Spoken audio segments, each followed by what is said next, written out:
All right, good morning, everyone. Today we're going to talk about another great garden combination.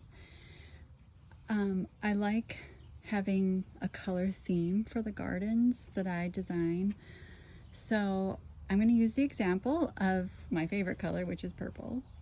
And we'll talk about a few plants and how I would put them together in what I would call a lavender's blue garden. There's a little nursery rhyme called Lavender's Blue. I don't know if you guys know that one or not, but it's just a sweet little song that I remember, and it always comes to mind when I see lavender and blue together. So anyway, so I've got right here, this is called Bethany. This is Summer's Romance.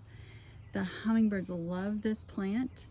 And by the way, these are all for full sun that I'm going to talk about today.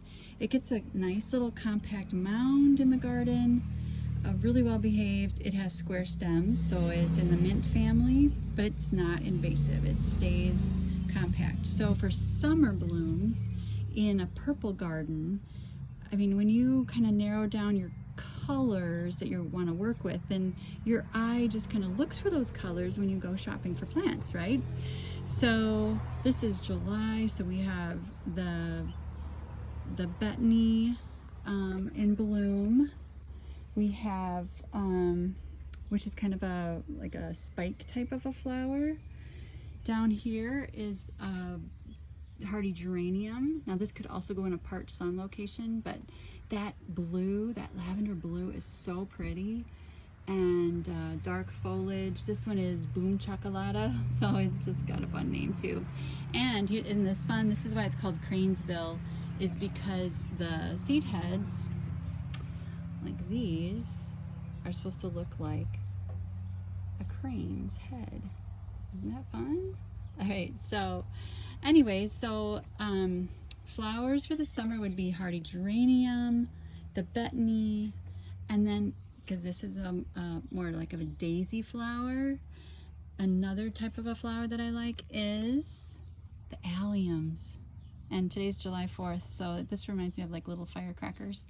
But another great pollinator plant. This one is Windy City, which is one of my favorites from Intrinsic.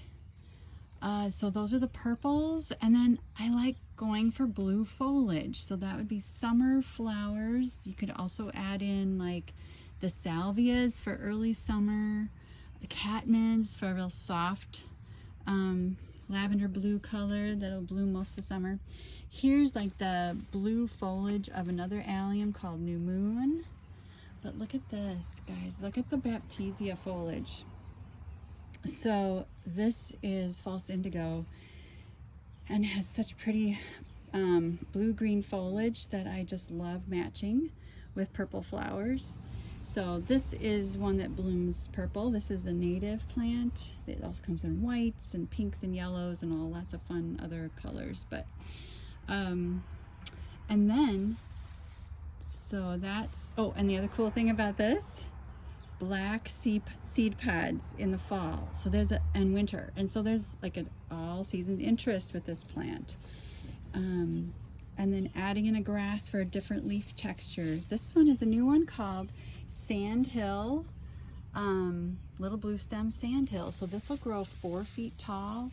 It has touches of red in it, but it's that blue blade that I love putting in the lavender blue garden. So that carries us from summer. That'll be spectacular in the fall.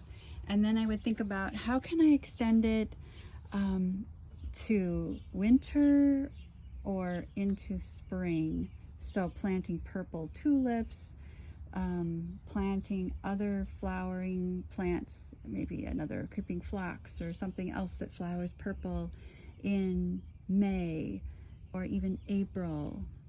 So you just extend the garden into all 4 seasons. All right, what's your favorite color?